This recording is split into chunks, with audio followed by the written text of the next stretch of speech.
আল্লাহর বান্দা জিজ্ঞাসা করে, ওরে আল্লাহর বান্দা, তুমি শান্তির মধ্যে আছো না অশান্তির মধ্যে আছো? এমনি তখন লোকটা ডাক দিয়ে বলে, শান্তিতে আছি না অশান্তির মধ্যে আছি। এই কথা জিজ্ঞাসা করার কারণ কি? এমনি লোকটা ডাক দিয়ে বলে, তামাম পৃথিবী মানুষেরা খালি শান্তি তালাশ করে, কিন্তু আপনি শান্তিতে আছেন না অশান্তিতে আছেন জানার জন্য অনেক লম্বা সময় কাটাইয়া আপনার কাছে এসেছি। আপনি শান্তি না অশান্তি? লোকটা তখন ডাক দেয়া বলে, এই আল্লাহর বান্দা গো, আমি শান্তিতে আছি। তুমি প্রমাণ নিতে চাইলে আমার কাছে বসো। আমি কাম করি না খাবারের জন্য, আমি কোথাও ব্যবসা করি না আমার রিজিকের জন্য, আমার কোনো টেনশন নাই। আমি বিনা টেনশনে আমার মাওলা পাকের রিজিকের লেগে আছি। 27 বছর অতিবাহিত হয়ে গেছে, আজ পর্যন্ত আমি কাজ করতে যাই না। আমি আমার মাওলা নামে জিকির করি, কারণ মাওলা পাক কোরআনুল কারীমের মধ্যে বলে দিয়েছে, আমার মাওলা এমন কোন প্রাণী নেই যে কোন প্রাণীরে না খাওয়া রাখবে, প্রতিটা প্রাণীরে খাওয়াইবে। বাইরা আমার, বন্ধুরা আমার, ওই আল্লাহর বান্দা দীর্ঘ সময় লম্বা সময় কাটাইয়া 2 রাকাত নামাজ শেষ করার পরে সালাম দেওয়া, সালাম ফেরানোর পরে আল্লাহর বান্দা জিজ্ঞাসা করে, ওরে আল্লাহর বান্দা, তুমি শান্তির মধ্যে আছো না অশান্তির মধ্যে আছো? এমনি তখন লোকটা ডাক দিয়ে বলে, শান্তিতে আছি না অশান্তির মধ্যে আছি। এই কথা জিজ্ঞাসা করার কারণ কি? এমনি লোকটা ডাক দিয়ে বলে, তামাম পৃথিবী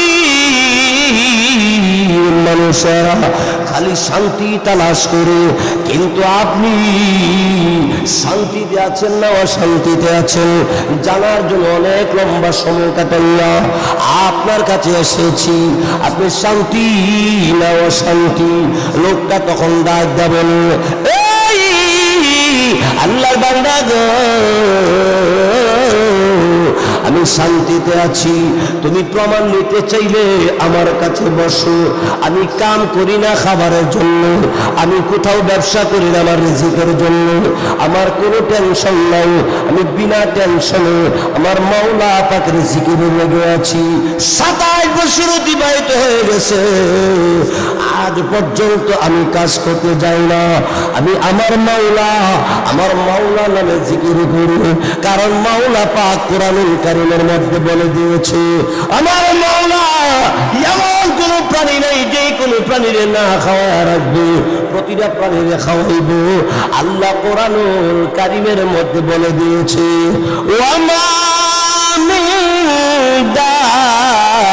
দাব্বাতিন ফিল আরদি ইল্লা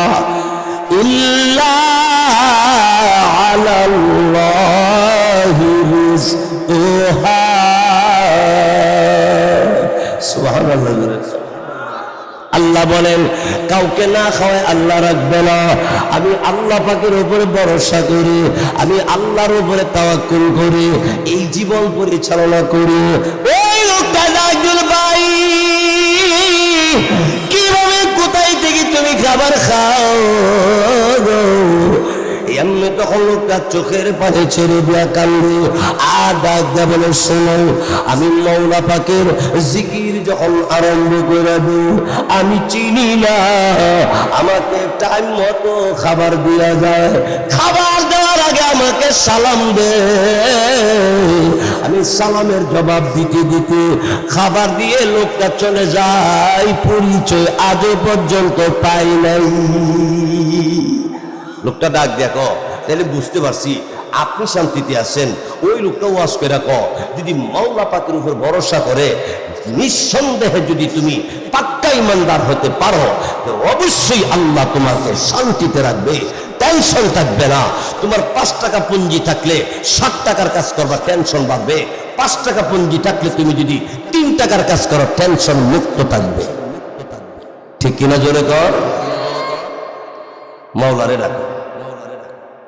এই বেড়া আল্লাহর জিকিরের মাধ্যমে আল্লাহ তাআলার দরবার থেকে তার রিজিকের ব্যবস্থা হয়ে যায়। জোরে কোন সুবহান। আমার আপনার নবী রাহমাতুল লিল আলামিন খাতামুন নবিয়্যিন সকাল ফজর নামাজের সময় ঘর থেকে বের হয়ে গেল। আম্মা জান আয়েশা সিদ্দিকা রাদিয়াল্লাহু তাআলা আনহা নবীর অন্য নবীদের কাছে গিয়ে জিজ্ঞাসা করে, ওগো আল্লাহর নবী কি আপনার ঘরে আসছে? না, আমার ঘরে আসে নাই। বিবিরা এক একজন করে অন্য ঘরে যায়। তোমরা কারা গো? আল্লাহ নবী তোমাদের ঘরে, তোমার ঘরে আসছে? না, আমার ঘরে আসে নাই। সারাদিন পার হয়ে গেছে, আল্লাহ নবী বাড়িতে আসে।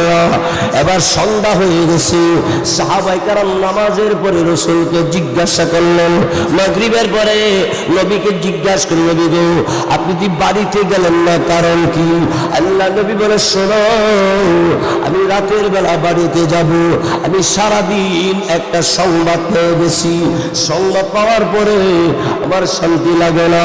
কি সংবাদ? আল্লাহ নবীর রাহমাতুল লিল আলামিন আখির জামানা নবীর কাছে জিবরাইল ফেরেশতা এসে ডাক দিয়ে বললেন, ওগো নবীজি, আপনার উম্মতের ভয়াবহ শাস্তির কথা শুনেন। যারা নামাজের মধ্যে চুরি করবে, যারা নামাজের মধ্যে বেখেয়ালি করবে, তাদের জন্য জাহান্নামের আগুন দাউ দাউ করে জ্বলতে আছে। আল্লাহ রাব্বুল আলামিন কোরআন শরীফে বলেন, নারুল্লাহিল মুকাদ্দা আল্লাতী তাত্তালিউ আলাল আফইদা إنها عليهم مؤصدة في عمد ممددة নারুল্লাহিল মুকাদ্দা, আল্লাহর জ্বালানো আগুন কেমন আগুন? কালিসীমা বিভিন্ন গ্রাম থেকে আগত আমার মা বোনেরা ও আমার ভাইয়েরা, দুনিয়ার গ্যাসের আগুন যদি হাতে লাগে হাত পুড়ে যায়, লাকড়ির আগুনে লাগলে হাতে লাগে হাত পুড়ে যায়। কিন্তু আল্লাহ রাব্বুল আলামিন যে জাহান্নামের আগুন বানাইছে, আগুন যদি শরীরের কোনো একটা অঙ্গের মধ্যে লাগে গো, জাহান্নামের আগুনের তাপমাত্রা এত বেশি, ভিতরের কলিজা বুলা বুলা হয়ে যাবে। আমার নবী নামাজে এশারে পড়ে, এশা নামাজের পরে নবীজি নামাজে দাঁড়ায়া দাঁড়াইয়া একটা না লম্বা সময় ফজর রাত পর্যন্ত 2 রাকাত নামাজ পড়েছে। এক এক রাকাতে কয়েক পারা কোরআন তেলাওয়াত করেছে।